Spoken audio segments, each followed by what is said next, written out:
Okay, so I hope you can hear me all right. I have the dryer running, so there's a little sound in the background, but just going to put a real brief video out tonight about. I've had an impression recently that I may be embarking on a new adventure of sorts. I'm considering becoming a soul coach. I was given this impression. I did a little research about what a soul coach is. At one time, I was very interested in becoming a life coach, but it just didn't seem quite right for me. The soul coaching is more in alignment with where I am.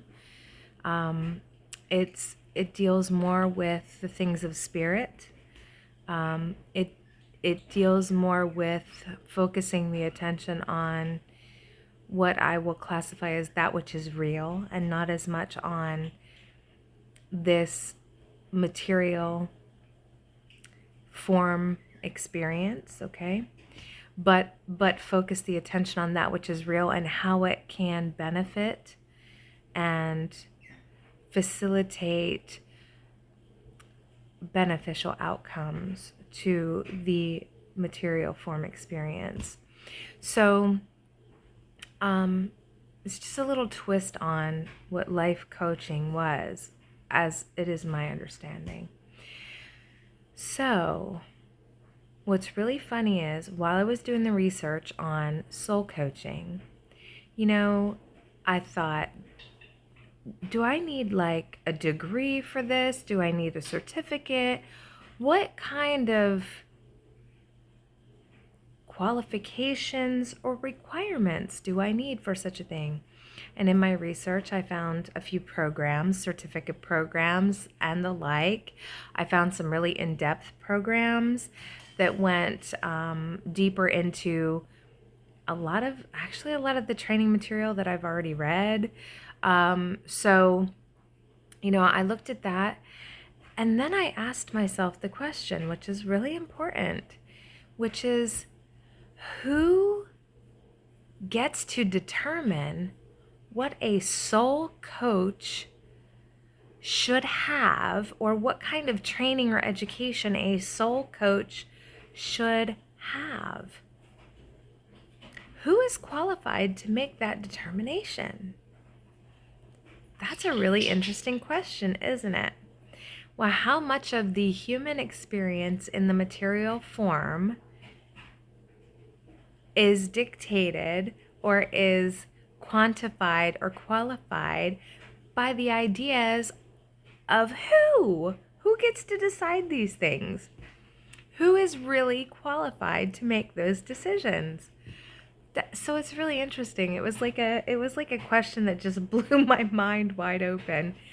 And so I thought about that and I was like, so I mentioned it to one of my clients, and one of my clients said, "Well, like, do you need a degree for that? Like, what kind of certification do you get?" And this kind of thing.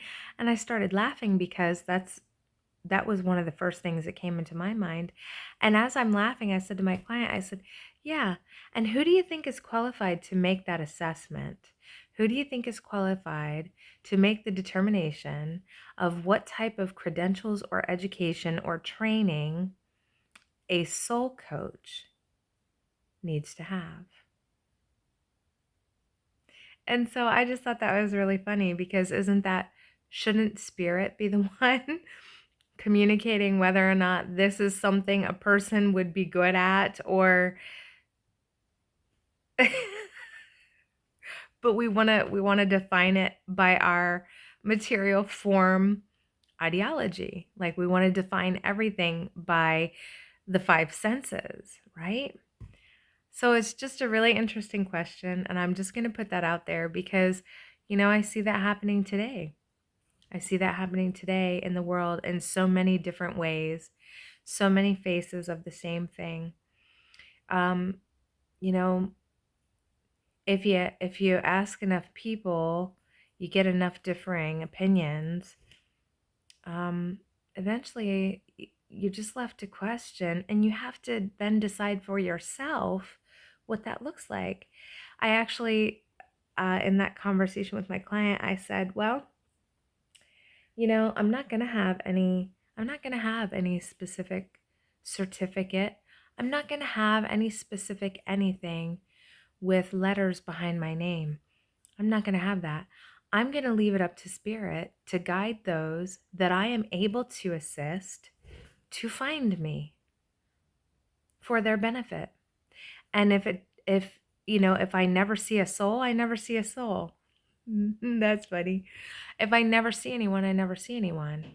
But if people are gravitate toward me for that, and I am able to help them or provide some service that is beneficial to them, then great. It's all good, right?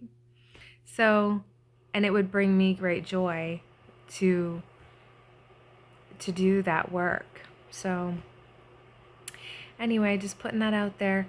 How many things can you see in the world today that someone else